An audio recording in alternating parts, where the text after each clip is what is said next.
setelah sholat subuh tidak ada sholat, yang ada di situ zikir. Bisa mengaji, bisa berzikir.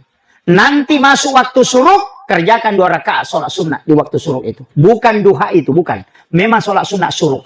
Aturannya syuruk tidak boleh pulang ke rumah, mesti di masjid. Kalau dia dibawa pulang ke rumah, dia bukan sholat sunnah syuruk, tapi dia duha di awal waktu. Makanya doanya penghubungan pada tidak sama. Kalau sholat sunnah syuruk terikat dengan masjid, tidak boleh keluar. Boleh keluar hanya berwudu, kemudian kembali lagi.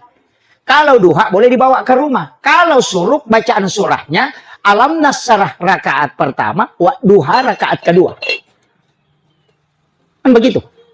Wa duha dengan alam nasrah. Kalau duha, sholat duha, ayat kursi 10 kali rakaat pertama, kemudian kul huwallahu 10 kali rakaat kedua. Duha di awal waktu. Rasulullah mengatakan, ini dari hadis bin Malik, dari hadis Anas bin Malik, hadis marfu ini. Itu jalurnya langsung sandarnya ke Nabi. Rasulullah mengatakan, siapa yang sholat sunnah duha di awal waktu, di rakaat pertama dia membaca ayat kursi 10 kali, di rakaat kedua dia membaca surah Al-Ikhlas 10 kali, maka pasti orang itu dirahmati oleh Allah Subhanahu wa taala.